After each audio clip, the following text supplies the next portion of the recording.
লগৰ দীপিকা ঘৰলৈ আহিছিলোঁ। এয়া চাওক ঘৰতে কৰা জাতিলাও বাৰী হয় এখন। কবি খেতি, এয়া বন্ধাকবি, ওলকবি ইমান ধুনীয়াকৈ কৰিছে। এইফালে পালেং শাক, এয়া লগৰকেইজনীয়ে মোৰ পজ দি ফটো মাৰিছে।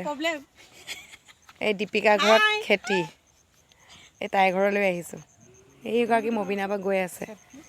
প্লাছ আপোনাৰ এইফালে তিয়ঁহ চাওক, তিয়ঁহ কি ধুনীয়াকৈ উঠে চাওক। ঘৰৰ তিয়ঁহ এনেকৈ ৰছী লগাই লগাই এনেকৈ তিয়ঁহ হেন্দালি টাইপ দি দিছে। ফটো এখন মাৰি লৈছোঁ। ফটো মই এতিয়া মাৰিবলৈ ব্যস্ত। এফালে পালেং শাক, এইখিনি গাজৰ, এইখিনি বিট হয়, বিট, এইখিনি লফা শাক, ধুনীয়া খেতি। এইফালে ধনিয়া আৰু এইফালে তিয়ঁহ পূৰা হেন্দালিত দিয়া হৈছে, ৰছী লগাই লগাই দিছে।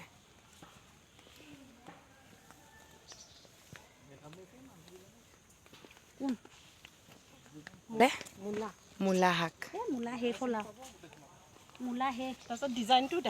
ডিজাইনটো চাওক ইমান ধুনীয়াকৈ হেন্দালি এনেকৈ লগাই লগাই দিছে।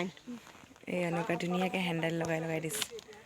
এইফালে মই ভিডিঅ' কৰি আছিলোঁ, আমাৰ নাই নেকি? এইফালে আছে, চবকে দেখুৱাইছোঁ। মবিনাৰ পৰা মোৰ ছোৱালীৰ ব্লগত মই ভিডিঅ' বনাই আছোঁ। আৰু এইফালে বেঙেনা, কি কয়, সৰুৱা বেঙেনা বুলি কয়। সৰু বেঙেনা মানে সৰুৱা বেঙেনা। আৰু এইফালে ফেঞ্চ বিন দিছে চাওক। ফেঞ্চ বিন এতিয়া লগা নাই, কিন্তু বৰ ধুনীয়াকৈ লগাইছে। এনেকৈয়ে কৰি কৰি দিছে, ভাল লাগিছে দেখিবলৈ পাই। সেইকাৰণে এটা ভিডিঅ' তাইৰ ব্লগতে মই ভিডিঅ'টো বনাই দিলোঁ। আৰু এখন বাৰীখনত নাই কি, জলফাই পৰা মধুৰি, টেঙা, বৰটেঙা, মানে কল, জাহাজী, মানে ৰবাব টেঙা, ইফালে আপোনাৰ চিম, মানে A to Z আছে।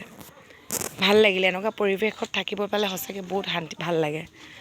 আজিলৈ ব্লগটো সামৰণি মাৰিছোঁ। ধন্যবাদ।